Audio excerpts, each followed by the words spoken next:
Hello my young detectives, today we're gonna discuss true stories of 5 American adult children who murdered their parents because each of them were unwilling to give their offspring that for which they had worked so hard – money.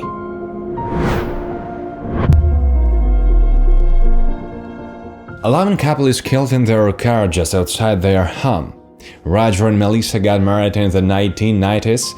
Melissa, 53, worked as a bank teller and was eventually promoted to vice president. Roger, 48, was a bobcat salesman who eventually started his own business. The couple tried for many years but learned they couldn't have kids of their own. In 2001, they looked into adoption and were contacted by a social worker. A woman named Keisha Schaberg had 2 sons that she had given up for adoption. The Blooms adopted Tony and his younger brother Chris. Tony and Chris did well with the Blooms, and they were all very close. The boys grew up to be star athletes and were described as very polite. On November 15, 2013, Chris, who was now 16, called 911. Yeah, I just got home and my parents are both in the car. I think they're both passed out. My dad keeps on coughing, and my mom, her head will bobble up and down. I thought it was a joke at first, and then they seriously have not moved for 30 minutes. I was yelling at him and trying to wake him up, and not reacting at all? No, nothing at all. Okay, I want you to go ahead. Are they breathing? Yeah, my dad keeps on coughing. Okay, we do have the paramedics in the place on the way, so let's carefully. I want you to go ahead and lay them flat on their back on the ground. Oh my God. I just opened up the door and there was blood everywhere. Oh my God. Oh my God. Chris said he had arrived home and found his parents unresponsive in their truck. Chris said that Roger was coughing and that Melissa's head was bobbing up and down. He said they were alive, but barely moving. The dispatcher asked Chris to put them on their backs to try to administer CPR. Chris told the dispatcher that he realized that there was so much blood in the truck. A 25 caliber shell casing was also found. Roger and Melissa had both been shot in the right side of their heads. They were rushed to the hospital. The police noticed that Chris was acting strangely. He wasn't showing much emotion despite what he had just seen. The police asked Chris what he thought had happened. Chris said the only person he could think of that would have done something to their parents was his brother, Tony. The Blooms began having issues with Tony during his senior year of high school.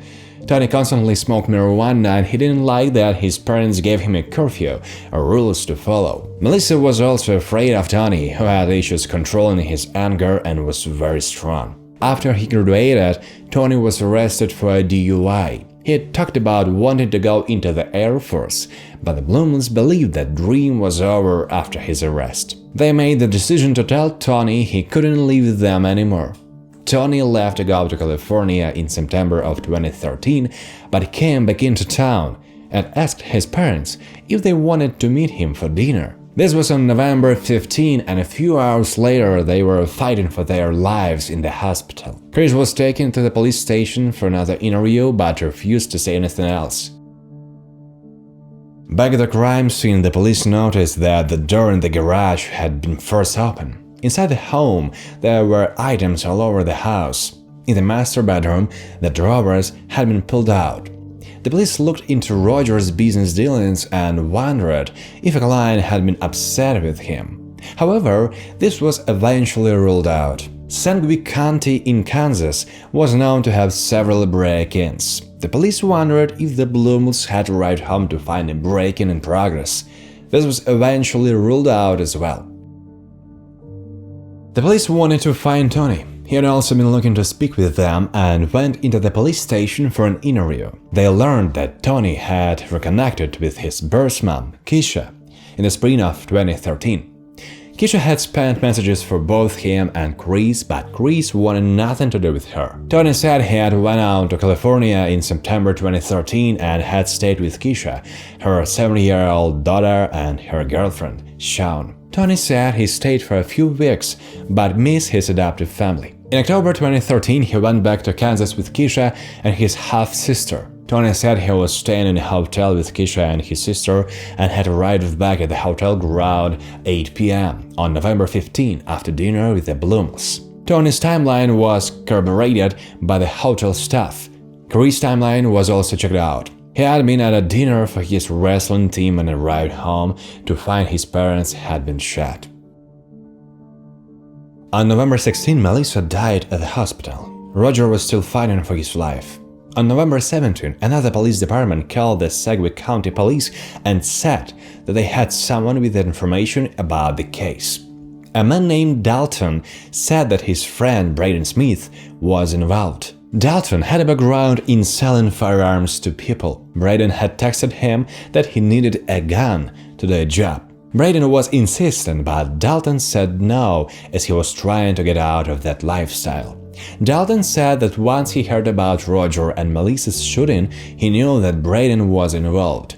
A background check was done on Braden. Braden was known to do and sell drugs and had been friends with Tony Blumel. He was brought in for questioning on November 19. Braden immediately confessed to being involved. He said that he knew Tony and Keisha had reconnected. Tony had told him that they could go to California, live with Keisha, and grow marijuana legally. Braden traveled with Tony in September 2013. They stayed in Sean's one-bedroom apartment for a few weeks until Sean told them all to leave. Braden, Tony, Keisha, and Keisha's daughter then went back to Kansas. While they were traveling back, they made a plan to kill Roger and Melissa. Tony said that he would get a significant amount of money with them gone. They could use the money to grow their drug business. Braden said he started having doubts about it and hired his friend Drew Ellington. Drew apparently had aspirations to be a hitman and agreed after Braden told him he would get $1,000. On November 15, Braden gave Drew 2 firearms and was told about the plan. Braden also admitted to throwing 2 firearms in the pond, but said neither was a murder weapon. The 2 firearms were found in the pond, and it was a .25 caliber, but it was determined not to be the murder weapon. The rest Drew Wellington was arrested. He confessed to being involved but said Keisha was the shooter. Drew said that Tony had taken his parents out to dinner so that he and Keisha could wait for them to return home. Tony called them around 8:15 p.m. and said that they would be arriving home soon. He said that they staged the house to make it look like a robbery. Once they returned to the hotel, Keisha wrapped the gun in a long-sleeved shirt. She also had taken Melissa's purse and told Drew to get rid of both items. Drew had driven out to a residential area and dumped the items into a creek. The gun was determined to have been the murder weapon. On November 19, Drew was charged with capital murder and aggravated robbery. Keisha and Tony were arrested at the hotel the same day. Tony confessed to his part, but Keisha denied being involved. Tony had even been brought into Keisha's interrogation room and said he told the police everything. Keisha still denied it. Keisha had apparently wanted an open adoption, but the Blooms said no. Keisha had stayed angry with the Blooms for years. Keisha thought that with them gone, she would be able to reconnect with Chris too. Tony learned that he hadn't even been in the Blooms' will anymore. He had made the comment that they had done this for nothing. Tony, Keisha, and Braden were all arrested and charged with capital murder and aggravated robbery.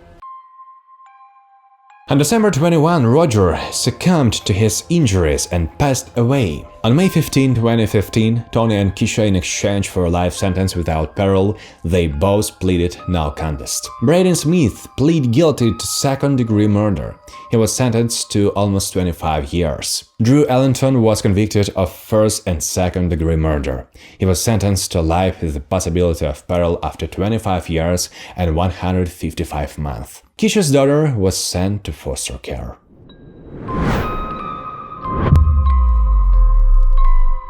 On November 25, 1997, Terry Robertson's co-worker, Debbie Breeson, was concerned when she didn't show up for an important work meeting. Assuming Terry had probably overslept, Debbie went to the Robertson Rock Hill home to get her. When she got to the home, she found the beaten and mutilated bodies of Terry and her husband Earl. Detectives and forensic pathologists found blood spatter all over the walls, floors, doors, and ceilings. Earl was found lying face down wearing nothing but his underwear.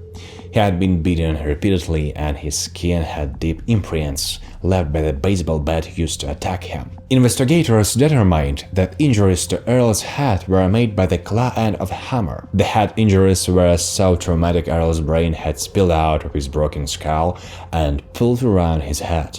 Terry was found lying next to her bed. Her skull was too fractured by multiple blows, which were also from the end of a claw hammer. Terry had been stabbed repeatedly on her face, arms, neck, and back.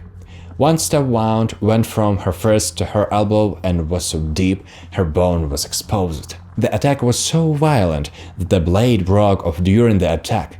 It didn't much for detectives to learn about the couple's oldest son, James Jimmy Robertson. According to close friends and family, Jimmy had been cut off financially by his parents after they learned he'd been expelled from Georgia Tech for failing to complete his classes. Jimmy's friends explained he had been failing classes because he had an addiction to illegal and prescription drugs.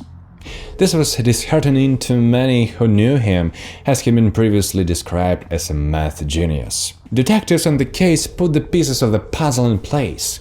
They quickly concluded that Jimmy had been angry at his parents after they refused to give him more money to support his drug habits, killed them in a blind rage. The plan was to inherit their $2.2 million estate. Meredith Moon, Jimmy's then-girlfriend, was originally charged as Jimmy's co-defendant with 2 counts of murder, armed robbery, and credit card fraud, as she was waiting in the car while he committed the murders. In exchange for her testimony, she pleaded guilty to 2 counts of accessory to murder after the fact and armed robbery. Moon was sentenced to 20 years in prison and was first eligible for parole in 2007. Jimmy wouldn't get the same leniency because of how gruesome the murders were, and the evidence had strongly suggested he plotted against his parents.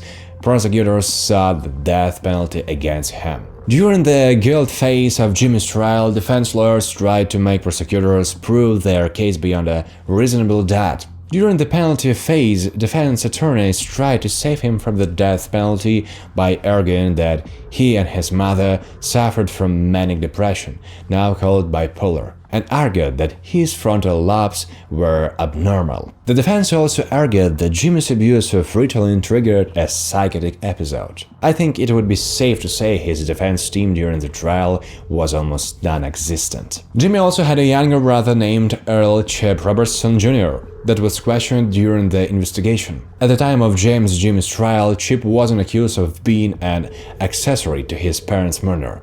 It was revealed that Jimmy called his brother before he called Meredith on the day of the murders. What exactly Chip knew and when he knew it still remains a mystery, but it's assumed that Chip also wanted his parents killed and may possibly have actively conspired with his brother to kill them. During the time of Jimmy's trial, Jim was serving jail time awaiting his own prosecution on drug charges. In 1999, Jimmy would ultimately be convicted for a double murder of his parents, armed robbery and credit card fraud. In 2010, Chip Robertson would eventually fall for a large Ponzi scheme ran by a local financial planner named Gene Sullivan. Chip would again be in a court testifying that Gene Sullivan gave him a reason to leave. Jimmy at that point had been on death row for 11 years.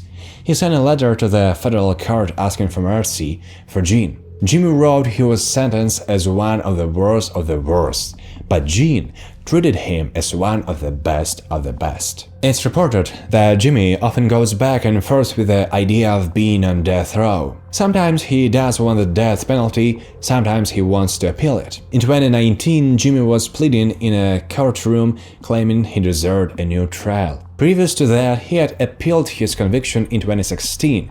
The SC Supreme Court ruled his court-appointed lawyer didn't have the legal training or experience required to represent him, thus failed to do an adequate job, even though this lawyer had 35 years of death penalty trial experience. His new lawyers argued that he deserved a new trial and wanted an expert on parricide to be the focal point of this new trial. Days before he was originally set to be executed in 2005, he filed court documents blaming his lawyers.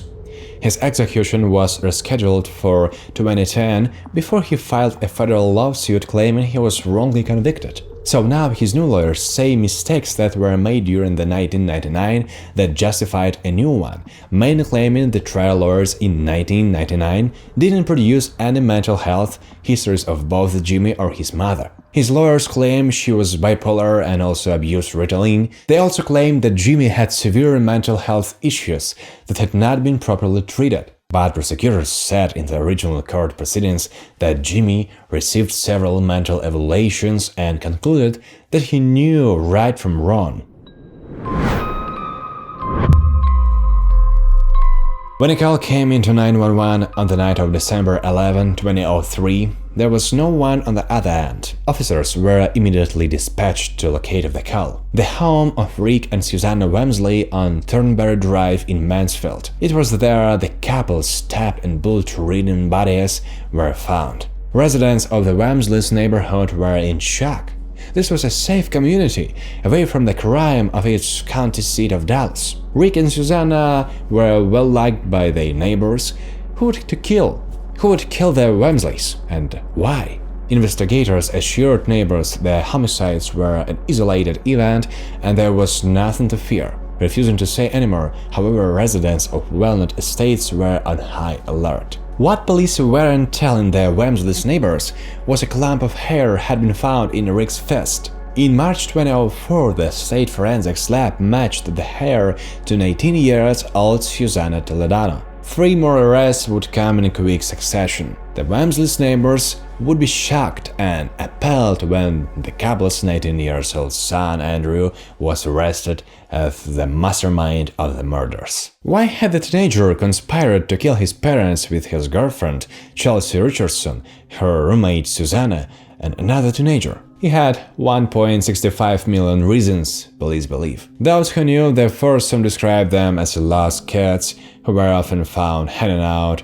at the Arlington IHOP. It was there in August 2003 the plan to murder the Wemsleys so Andrew could inherit the family fortune and he and Chelsea could live happily ever after. Unlike Andrew, who had grown up with the comforts and conveniences his father's oil-related job provided, Chelsea grew up in a poor area of Tarrant County. The high school senior fell hard for the rich boy who had graduated from Mansfield High School the year before. She loved Andrew, and she loved all his money could buy her. When Andrew dropped out of college, however, his parents had to cut him off financially. The murder conspiracy had initially included killing Andrew's sister, Sarah, but before it was executed, Rick and Susanna had forced her from their home after committing her to a mental facility failed to curtail her rebellious nature. On the night of the murders, Sarah was living at her boyfriend's and thus spared the same fate as her parents. During Andrew's trial, he tried to claim he had not killed his parents for the money, but because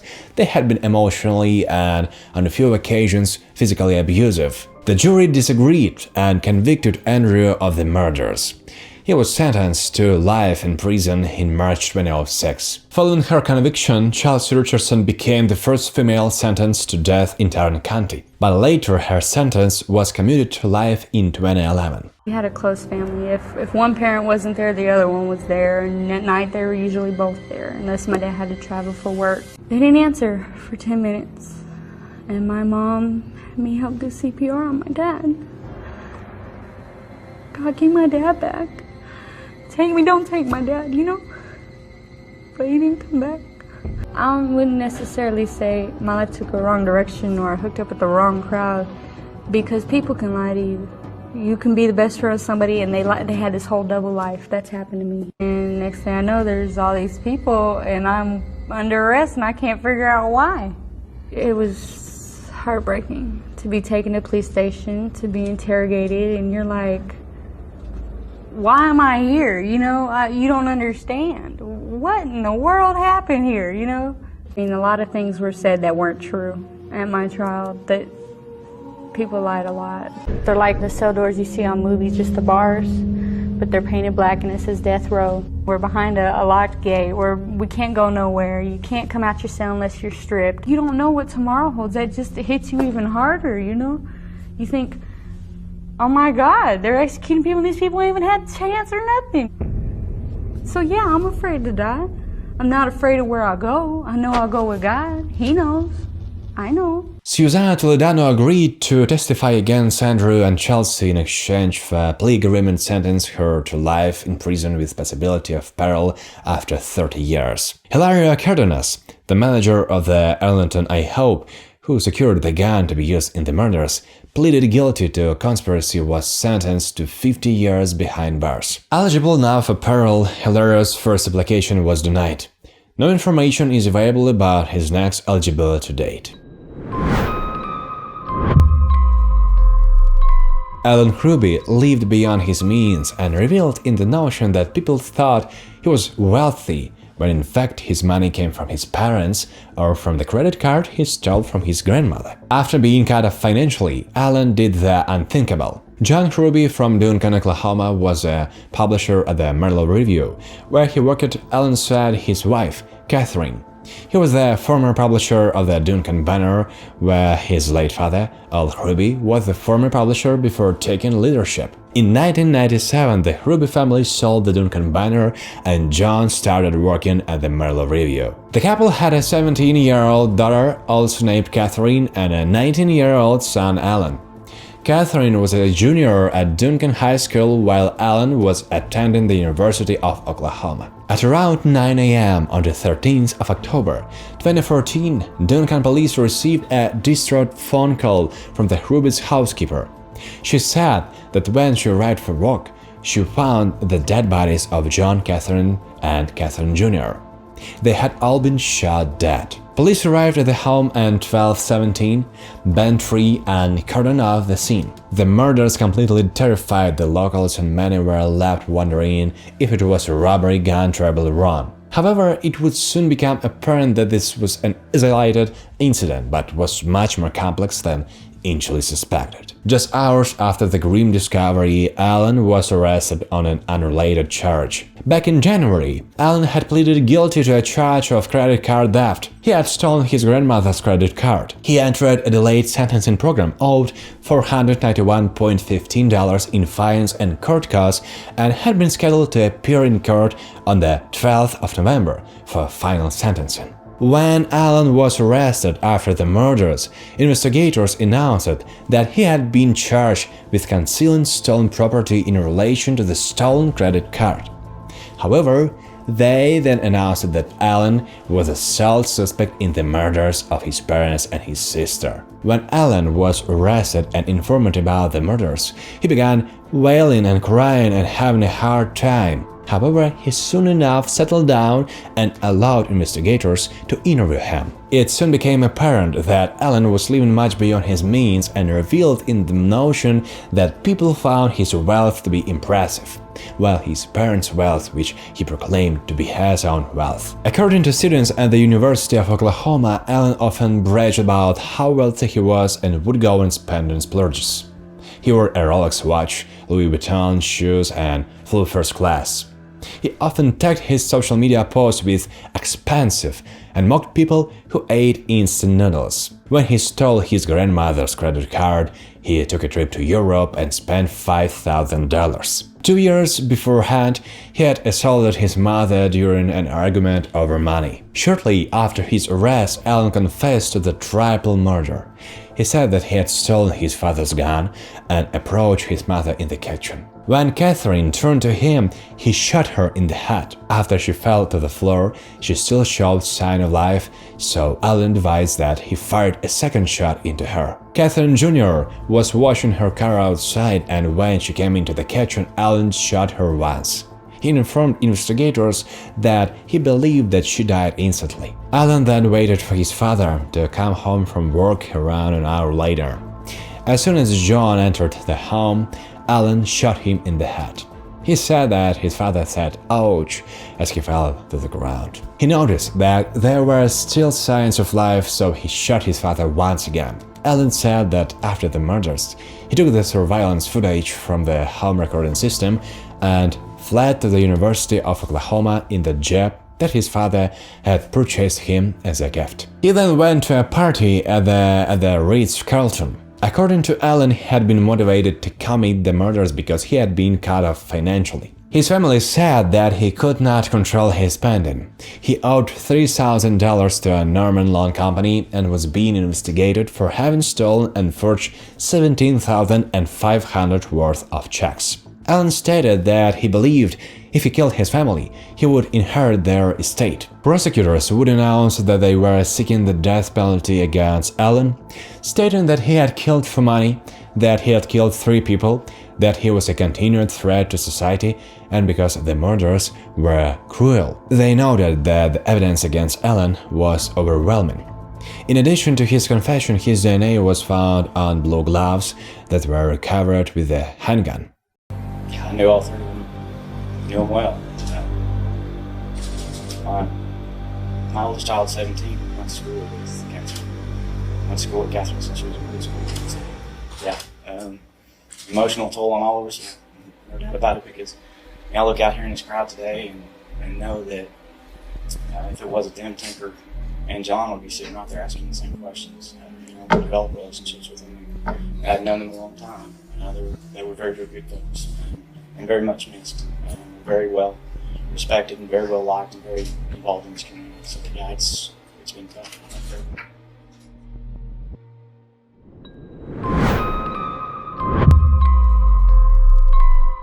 Well, what do you need, ma'am? Ambulance. Why do you need an ambulance? In 1988, North Carolina State University student Chris Pritchard was heavily into the role-playing gaming of Dungeons and Dragons, and heard illegal drugs like cocaine and LSD, and his stepfather was refusing to support his habits anymore. His mother, Bonnie Wemsley, had always gone easy on the child because she felt guilty about his father not being around. As a result, Chris was often labeled as a troubled child by teachers and principals. His behavior would grow worse after his mother married Leith Wemsley. Leith owned a chain of successful dry cleaning stores in the Winston-Salem area and had accumulated a significant net worth. Although Leith was Chris' sole financial support through high school and when he went to college, Chris believed he was too controlling of the poor streets. Chris decided it was time for someone else to be in charge of said streets. He plotted with fellow D&D player James Pritchard III to kill his parents as they slept in the Washington community home. The duo recruited Gerald Newell Henderson to drive the getaway car. When the job was done, Chris believed he'd inherit more than $2 million. On July 25, 1988, Chris set his plan in motion. When it was over, Leith was dead and Chris' mother was critically injured. Chris' 18-year-old sister claimed to have slept through the attack, although her room was only a few feet from her parents. Detectives quickly learned about the poor relations between Leith and his stepchildren, especially Chris. Bonnie, however, was adamant her children were in no way responsible for the attack on her and her husband, but the evidence suggested otherwise. They were certain Chris had planned the murder. James Pritchard III was first sentenced to death, but it was later commuted to life in prison. Chris and Gerald were convicted of second-degree murder. Gerald Henderson was paroled on December 11, 2000. Chris Pritchard was paroled in June 2007. Since his release, Chris resumed living with his mother in her home near Arcadia. Hello everybody, my name is Chris. To know Chris Pritchard, I'm a follower of Jesus Christ. is to understand how far the arc of a life can travel. Christ has shown me that we can have victory in our lives, that it's never too late to flip it over. The parable of the prodigal son is a favorite. It's an awesome, amazing story. Here's this kid who wishes his father dead. He's obviously disobedient, and he wants what he wants, and he wants it now. Simply wishing my parents dead, my father dead, so I could have my inheritance. I actually took action to ensure that that would happen. And I talked to these 2 guys, and they said, sure, we'll go down and do that, for I knew what evil I had done. And the only thing I had to cling to was the lie that I had told to begin with. Which was that he had nothing to do with the murder. And it's true that Chris wasn't there that night.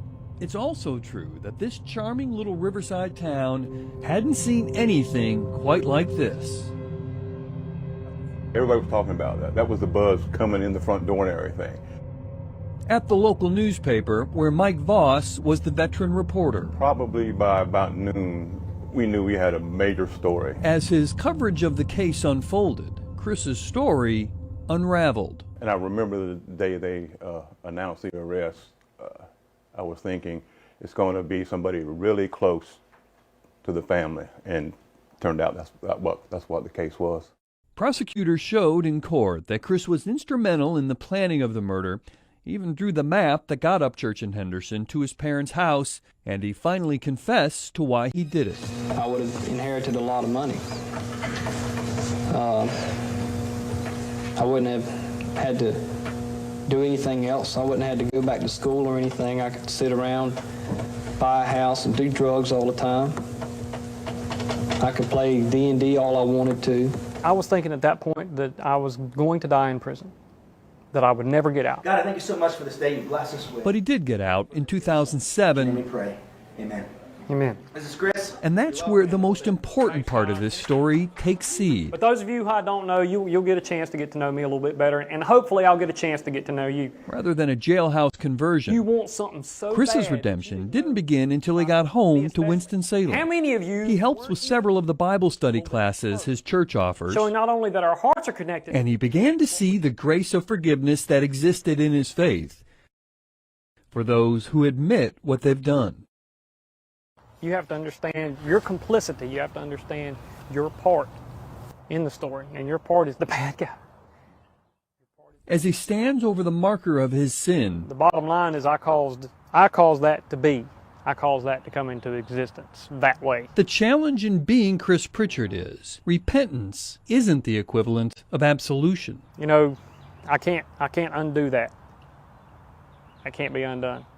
Nor can the cost of his past. You know, every time he sees his mother, he's paying a price. I have a scar here that you can't see as much anymore, and then an indentation and scar up on my forehead. But those are minor things. Those are just physical. You know, But if Chris's life is to be a parable to others, I'm the number one guy. I'm the biggest number one sinner that there is. That's what Paul said. the moral is clear. But God's grace is enough even for that. God owns the victory for me. And the arc is complete as the story comes full circle. If you do something bad, you're probably going to get punished for it. But that doesn't have to be the end of the story. No, it's not ever too late. It is never too late. Lord, there is no sin too big to be forgiven. Thank you for your watching, my young detectives. Write your comments below and see you in the next video. Bye.